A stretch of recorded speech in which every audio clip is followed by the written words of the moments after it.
নমস্কার। আমি সেই সমস্ত সম্ভাব্য লাভার্থীদেরকে আবেদন করছি যারা পাকা বাড়ি পেতে চান আবাস ক্লাসের মাধ্যমে। আমরা 2.5 মাস ধরে সার্ভে করছি গ্রামে গঞ্জে সব জায়গায় লোক পাঠিয়ে, কিন্তু তবু আমাদের মনে হচ্ছে যে এখনো কিছু লোকের বাড়িতে সার্ভে করতে লোক যায়নি। আগামী 15 তারিখে সার্ভে শেষ হচ্ছে। সেই জন্য যারা যারা এরকম রয়ে গেছেন, যার বাড়িতে এখনো সার্ভে হলো না, তাদেরকে আমি আপিল করব 24 ঘন্টার মধ্যে আমরা যে নিচে ইমেল নম্বর দিয়েছি সেই ইমেলে নিজের নাম, নিজের গ্রামের নাম, গ্রাম পঞ্চায়েতের নাম এবং ব্লকের নাম লিখে পাঠিয়ে দিন।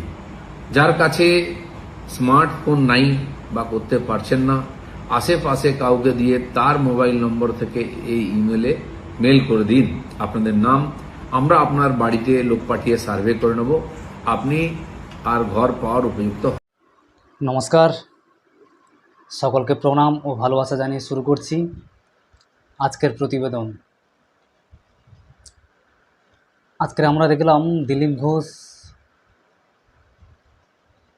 ফেসবুক লাইভে একটি বার্তা দিয়েছে, যেখানে দিলীপ ঘোষ নিজে বলছে যে আমাদের যে প্রধানমন্ত্রী আবাস যোজনার জন্য যে সার্ভে চলছে, আমার কথাও মনে হচ্ছে যে এই সার্ভে প্রতিটা মানুষের কাছ পর্যন্ত পৌঁছতে পারেনি।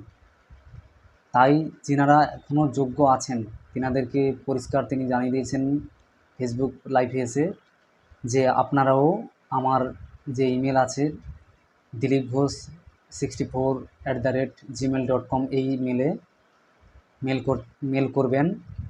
সেখানে আপনার নাম, আপনার গ্রাম পঞ্চায়েতের নাম, আপনার ব্লক, আপনার জেলা এবং আপনার মোবাইল নম্বর দিয়ে আবেদন করুন। সরাসরি আমার কাছে ইমেলটা চলে আসবে এবং এইভাবে ইমেল যদি করা হয় তাহলে আগামী দিনে যে সার্ভে হবে সেইখানে প্রধানমন্ত্রী আবাস যোজনা আপনার নামটা উঠে যাবে, এটা তিনি পরিষ্কার বলে দিয়েছেন।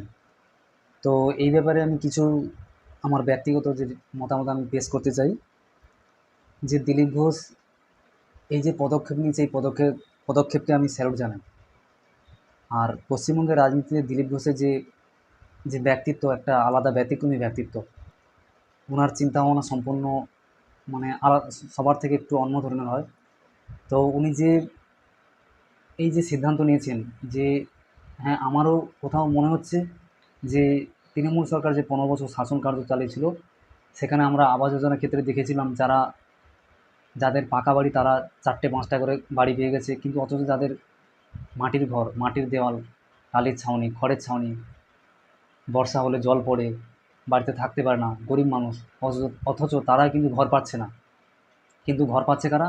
যারা তৃণমূলের ক্যাডার, যারা তৃণমূল নেতৃত্ব দিয়েছিলেন, তারাই কিন্তু ঘর পেয়ে গেছিলো 3টে-4টে করে এক একজনের নামে, 3টে-4টে করে ঘর। এমনটাও নজির আমাদের কাছে আছে। এমনও দেখা গেছে যে কোনো একটা গরিব মানুষের ডকুমেন্টস সব কিছু নিয়ে গিয়ে ওখানে শুধু ওর অ্যাকাউন্ট নম্বরটা চেঞ্জ করে দিয়েছে। চেঞ্জ করে ওই তৃণমূল নেতা বা নেত্রীর নাম দিয়ে ওই ঘরের টাকাটা ওদের অ্যাকাউন্টে নিয়ে নিয়েছে। এমনও নজির আমাদের কাছে আছে।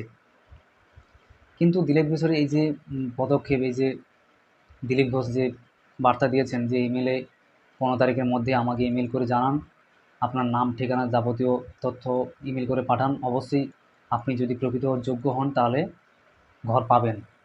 এটা শুনে আমার তো খুব ভালো লাগছে। এরকম পদক্ষেপ তো হওয়া উচিত। কারণ বর্তমান দিনে যেই সরকার আসুক না কেন, উপরের নেতৃত্ব যতই বলুক না কেন যে আমরা সব কিছু স্বচ্ছতার সঙ্গে করব, কিন্তু নিচের নেতৃত্ব যারা দিচ্ছেন তিনারা কিন্তু স্বচ্ছতার সঙ্গে কাজ করছে না। এটা আমরা দেখতে পেয়েছি কি তৃণমূল সরকারের আমলে হয়েছিল, এখন বিজেপি সরকারও আমলে আমরা সেটা পরিষ্কার দেখতে পাচ্ছি এবং নজিরও আছে আমাদের চোখের সামনে। তাই উনি যেটা ভেবেছেন একদম সঠিক চিন্তাভাবনা ভেবেছেন। আমারও ব্যক্তিগত মতামত যেখানে যে আগামী দিনে সমস্ত সরকারি প্রকল্প, সরকারি সুযোগ সুবিধা সব কিছু যাবতীয় যেন অনলাইন করা হয়। কারণ অনলাইনে কোনো নেতা নেতৃত্বের হাত থাকে না। কোথাও নেতা নেত্রীর কাছে যেতে হবে না যে দাদা আমার বাড়িটা করে দিন, আমার বাড়ি নেই। অনলাইনে যে প্রাপক, যা যার প্রকৃত যোগ্যতা, যে পাওয়ার যোগ্য, সে কিন্তু প্রকৃত অনলাইনে গিয়ে আবেদন করতে পারবে। এর পক্ষে একদম সরকারের পোর্টালে ওই আবেদনপত্র অনলাইনের মাধ্যমে জমা হয়ে যাবে। সেখানে সার্ভে করতে অনেক কোনো কিছু অসুবিধা হবে না। এখন ডিজিটাল যুগ, অনলাইনটা সমস্ত কিছু অনলাইনের উপর করলে আগামী দিনে